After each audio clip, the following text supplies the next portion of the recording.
I love all of the colors in the springtime, and I am ready to get some of those in my home decor. We had just a little taste of spring here this past week, but sadly it's going to be cold again and maybe get some snow. Thank you for stopping by Lavender and Lace. I'm Alicia. I hope you enjoy the projects that I have for you today. Please subscribe if you haven't done so already, and a big welcome back to all of my viewers that come and see me each week. Please give this video a thumbs up if you enjoy this content, and let's get started with these spring DIYs.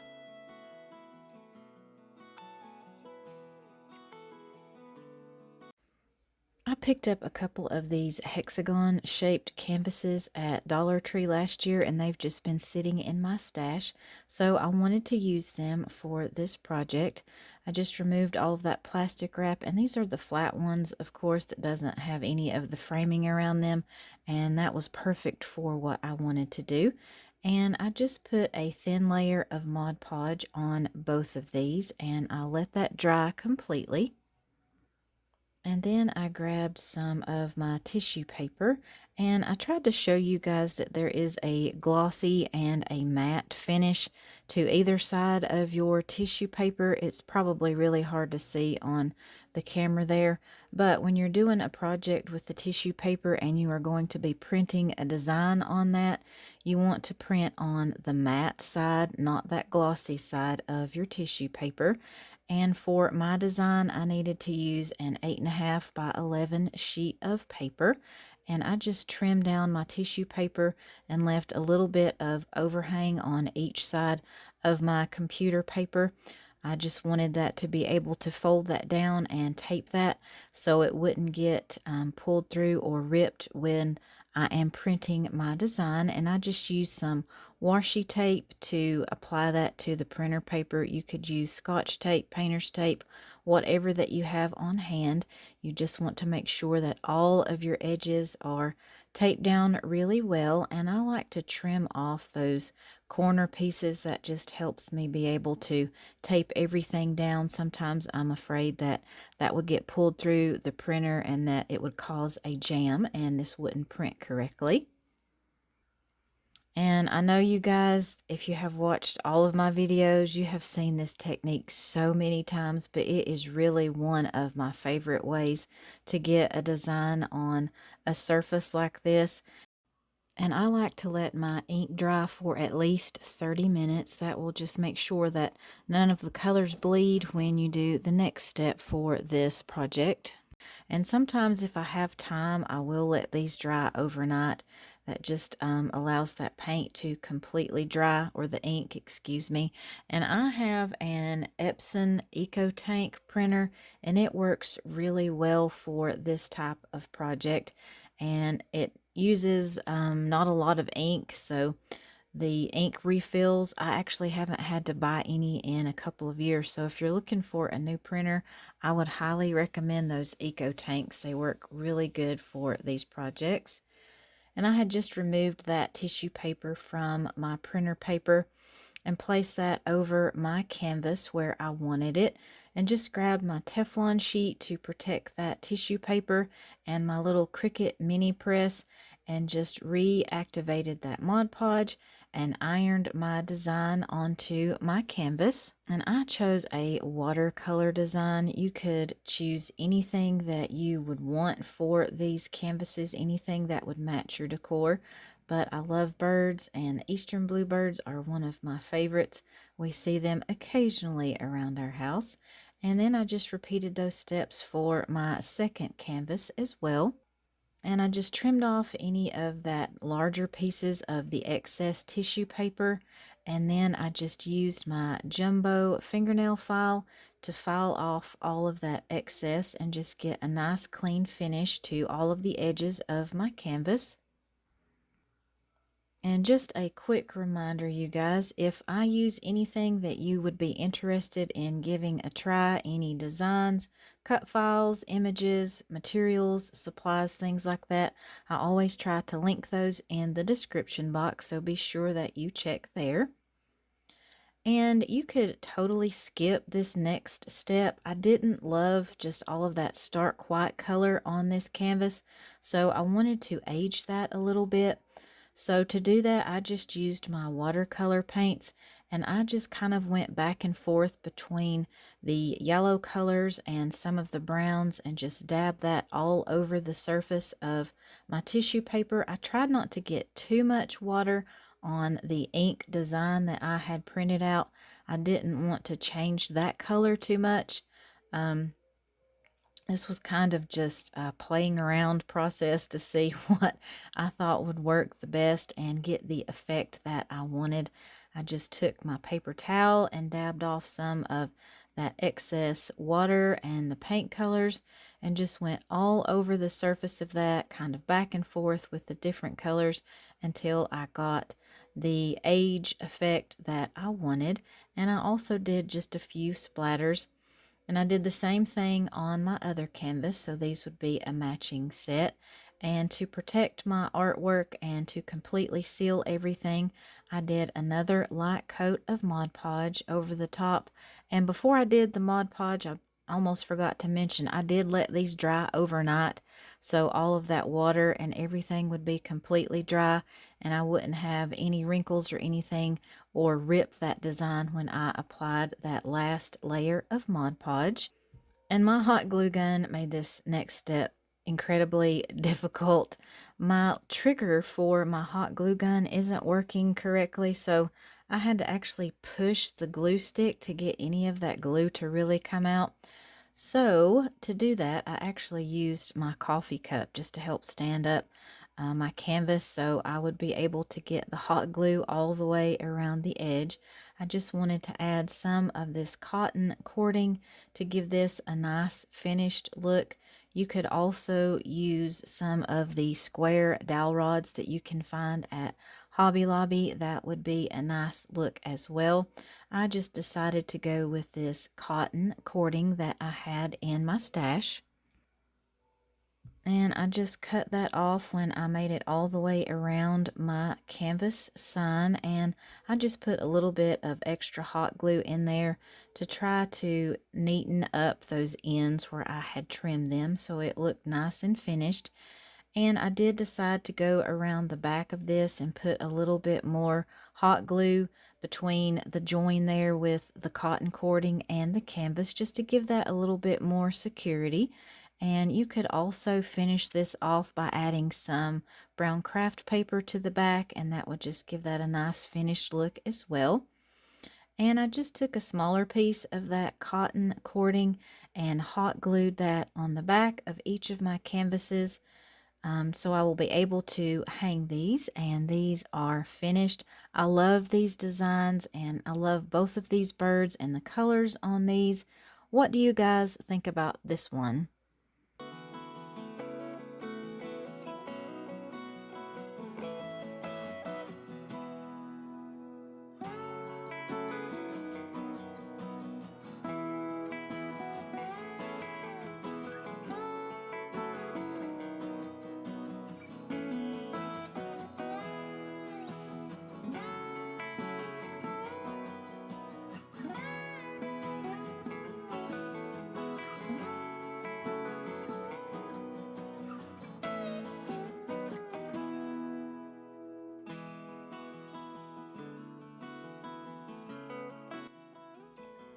I wanted to say thank you very much to all of my viewers that watch my videos each week and leave me comments and thumbs up. I really appreciate all of your support. It means a lot to me and my family, and I am truly grateful for this crafty community that we are building here on YouTube. And let's get back to these spring projects.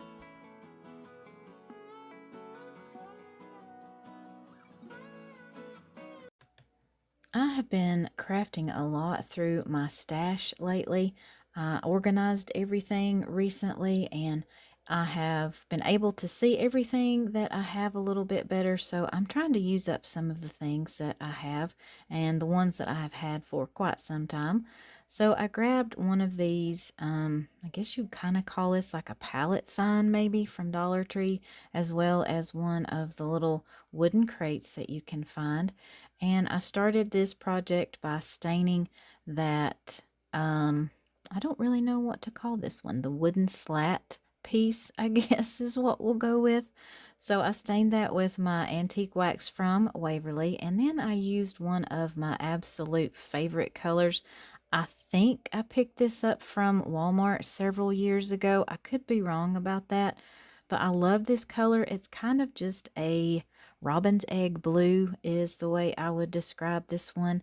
So I just painted my wooden crate with one coat of that, and then just to age that a little bit, make this crate look a little bit dirty, I went back in with my antique wax and just did a light dry brushing and kind of wiped off some of that excess with my paper towel. And I, of course, wanted to distress my other wooden piece as well. So to do that, I just took one of my small chip brushes and my plaster colored chalk paint and just did some light dry brushing. And I stained the front and the back of this, and I also distressed the front and the back of this. And I also painted the bottom of that other crate.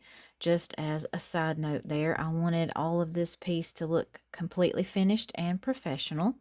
Sometimes I will leave things unpainted, but most of the time I try to paint front, back, bottom, everything of my pieces just because I'm pretty OCD about my projects, and if I see them from all angles, I want them to look completely done. And to attach these two pieces, I just used some of the wood glue super glue that you can get from the Dollar Tree and a little bit of hot glue for that quick hold. And I tried to center my box as best as I could to my little palette piece, and I just let that set up for a little while. And I grabbed some of my jute cord and I just measured out what size I wanted to be able to go along the top of my little the stained piece. And I had found some of these farmhouse style wooden beads on Amazon, and I just strung those on that jute cord in a pattern that I liked.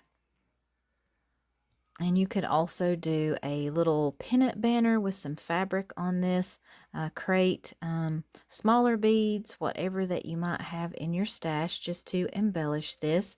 And I did want this to be kind of neutral. I like to get a lot of use from my decor pieces and have them transition throughout each season. So I did keep this part fairly neutral. And to attach my little wooden bead garland, I just put some small dabs of hot glue on the back of that wooden plank piece. And I found this design in one of my Chalk Couture transfer sets, and I just cut that out and fuzzed it really well. And you want to fuzz your transfers like this so they don't peel up any of the paint and they're not too sticky when you are working with them. And I just centered that on the front of my box.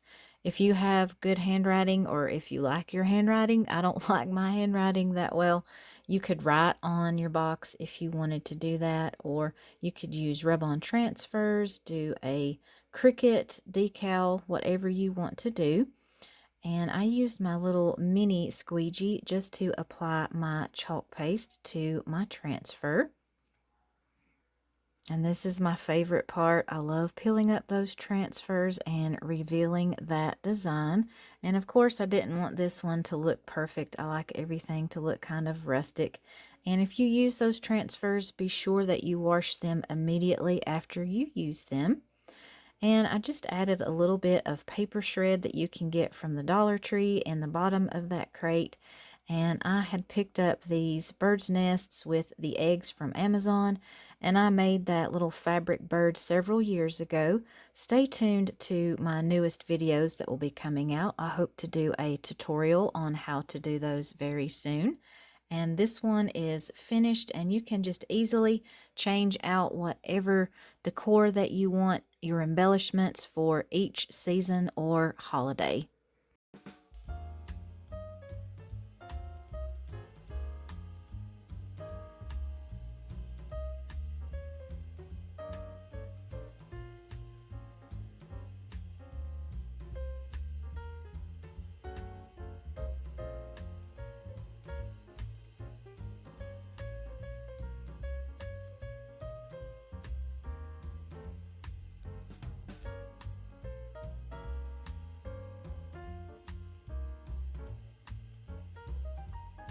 This next project is super easy, but it is so cute. I picked up this pack of mini hexagon shaped magnets at Hobby Lobby.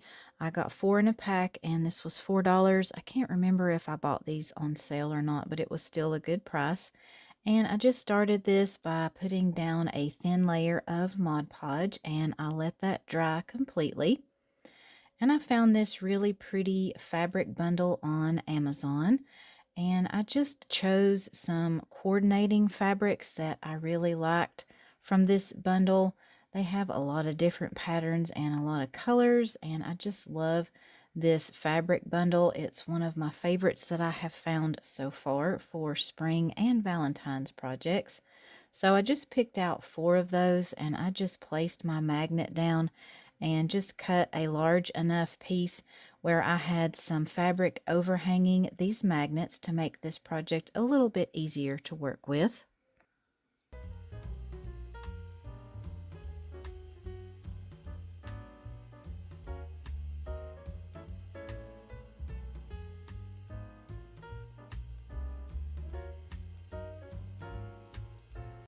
And once I had all of my fabric pieces cut out, I just placed that down on the top of each of the magnets and used my little Cricut mini press to iron those down. And this is just a super simple way to add a little bit of spring color and decoration to any of your magnetic surfaces that you might have. These are going to be going on my refrigerator. I never thought about decorating my refrigerator before, but this one really makes me want to do a little bit more of that because it is the focal point in our kitchen. And I just trimmed off any of that excess fabric with my scissors. And just to make sure that this fabric stays protected and makes this a little bit easier to clean, I went back over the surface with another thin layer of that Mod Podge and just let that dry completely. And you could totally do this project for any season, any different theme that you would like to have. This is just a super quick and easy way that you can add a little bit of decoration to your magnetic surfaces that you might have. These would be cute in a craft or sewing room as well. And just to add a little bit more embellishment, I went through some of my vintage buttons that I have on hand. I actually found these at an antique store. And I just picked out some that I thought would look the best with these magnets. I didn't want anything super big for these, but I love finding unique, different designs with my buttons and just adding those to my projects.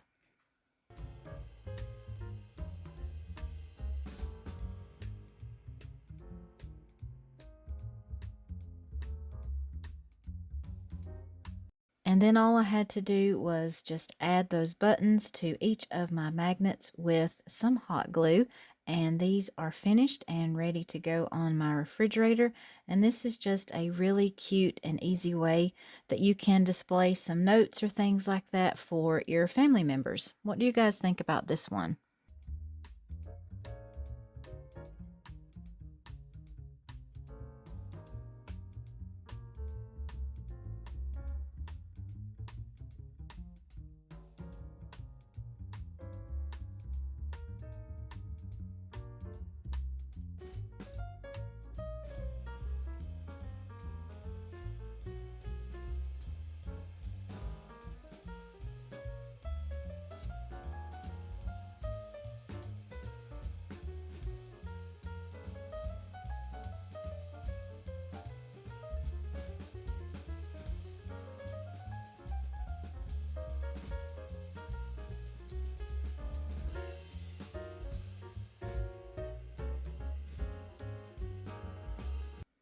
I actually started this project several years ago. My husband bought these frames. Um, Somebody had handmade these and he picked up maybe 10 of these, I believe. And I was just redoing a lot of these. I did a lot for Christmas and just everyday decor. And I wanted to redo this one. So I just started by removing that back wooden piece and you can definitely tell these are handmade by the way they are put together. And I used my little heat tool, my heat gun, to heat up the Mod Podge that I had used to apply that fabric, and that just allowed me to easily pull that fabric back off of this wood piece. I started to just flip that over and just apply the new piece of fabric to the other side, but it worked really well with my heat gun, and I was just able to remove all of that fabric, and I didn't have a lot of that adhesive left on that wood piece. So I chose another piece of fabric that I liked for this, and I just traced out that wooden piece with my pencil, and I just cut out that fabric piece. And I try to keep these scissors designated specifically just for fabric projects. That just keeps them sharper longer, and it cuts your fabric out better. Sometimes my kids like to grab these and use them for other things, so if I catch them doing that, I ask them please not to use those, because I want to keep them just for my fabric projects and things. And I just added another thin layer of Mod Podge to that wooden background, and I used my heat gun just to help that dry a little bit quicker, since I had a lot of things going on the day I was working on this project. I didn't have a whole lot of time to let that dry. And I still had my little Cricut mini press heating up for this project, and I just used that to smooth out my fabric. And this also helps remove any of those wrinkles. Since I didn't pre-press the fabric, I knew that I would be able to get those out once I applied it to the sign with my mini press. And I like to start in the center and work my way out. That just makes sure that you get your coverage evenly along the edges. And I just measured out this wood piece, and I went into Cricut Design Space, and I just put in that shape that I needed the size and everything to be, so I could put in a decal that I'm going to be cutting out for this project. So I just typed out the verse that I wanted to put on my picture frame. I've been reading in the Song of Solomon recently, and I really like this verse. So I just played around with the font and the sizing until I was happy with everything, and I got that ready to cut out, and I used some of my black permanent vinyl for this decal. And I used my paper transfer tape that I get from Expressions Vinyl to apply this to the glass. I have used some of the very sticky Cricut transfer tape, and it was super hard to get that to remove from glass. So I kind of learned the hard way that you want to use a very low tack transfer tape if you are applying vinyl to a picture frame or anything like that. It was just really hard for me to remove that. Clean my glass just so I would make sure to remove any dust or lint or anything like that before I applied my vinyl. And I used a small piece of parchment paper to help me get this centered on the glass. That's just a super easy tip to help you apply your vinyl and get that centered. I have a hard time doing that sometimes. I just like to eyeball things a lot, and sometimes I don't get that centered perfectly that way. But this parchment paper just helps you do that. I just left a little bit of that transfer tape uncovered, and that just sticks down your design, and then you can easily just remove that parchment paper from the back and apply your decal with your burnishing tool.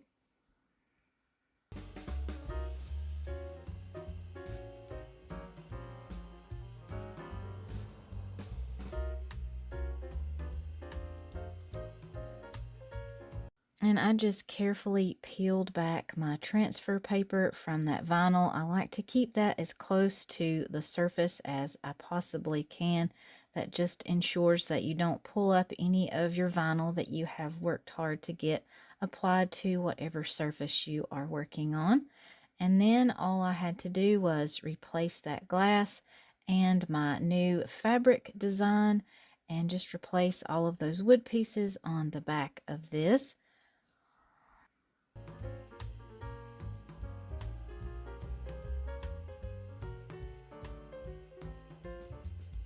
And I did want to distress that frame just a little bit more. Previously, I did a light dry brushing with the pink ballet slipper color from Waverly Chalk Paint, but I wanted all of that detail and the scallop edges to stand out a little bit better. So I just took my fingernail file and went around all of the edges to accomplish that. If you do this project, I would suggest that you do that first before you put all of your pieces back. I just got busy and didn't think to do that before I put everything back. But this one is finished and ready to go. What do you guys think about this one?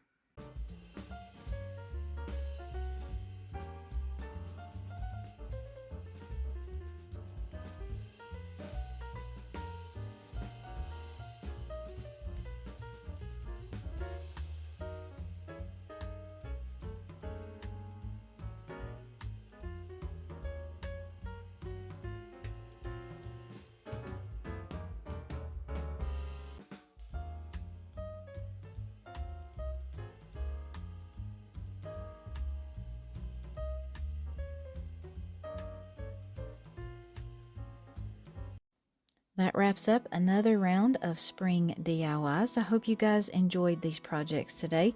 Leave me a comment. I always enjoy reading those and I try my best to respond to each of them. Please give this video a thumbs up if you enjoyed these projects. And I would also love to connect with you on Facebook and Instagram. You can find links for both of those in my description box. And I hope you all have a blessed day, and I will see you in the next one.